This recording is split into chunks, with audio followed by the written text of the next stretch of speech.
২৪শে জুলাই আন্দোলন পিআর পদ্ধতির জন্য হয়নি। যারা এই পদ্ধতির জন্য বিভিন্ন কর্মসূচি দিয়েছেন তাদের আরও ভাবা উচিত বলে মন্তব্য করেছেন বিএনপির নেতারা। বুধবার রাজধানীর গুলশানে ইউরোপিয়ান ইউনিয়নের প্রতিনিধি দলের সাথে বৈঠক শেষে তারা এই কথা বলেন। ওয়ালটন এখন দেশের সীমানা পেরিয়ে পৌঁছে গিয়েছে ৫০টিরও বেশি দেশে।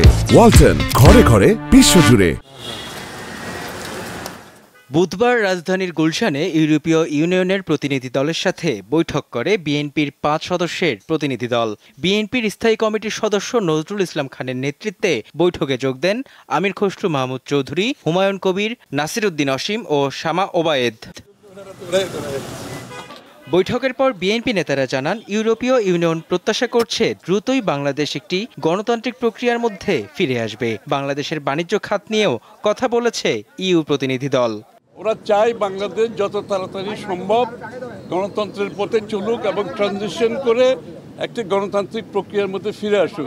আমরা তাদেরকে গণতন্ত্র সুসংহতকরণের সহযোগিতার পাশাপাশি বাংলাদেশে বাণিজ্য ক্ষেত্রে ইউরোপিয়ান ইউনিয়নের সহযোগিতা আরও বৃদ্ধি পাবে, এটা আমরা তাদেরকে অনুরোধ করেছি।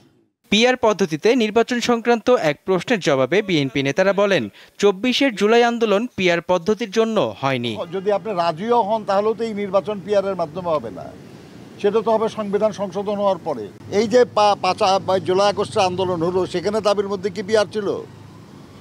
এটা একটা নতুন দাবি নিয়ে নির্বাচন সামনে, এই সময় এরকম আন্দোলন বা এরকম ধরনের কথাবার্তা আমরা মনে করি তারা বুঝতে পারবেন তাদের কি করা উচিত। আগামীতে জনগণের ম্যান্ডেট নিয়ে সংসদে এসে পাশ করতে হবে। টেবিলের চারিদিকে বসে কিছু রাজনৈতিক দল জনগণের পক্ষ থেকে আগেভাগে তো এই সিদ্ধান্ত নেওয়া সম্ভব না।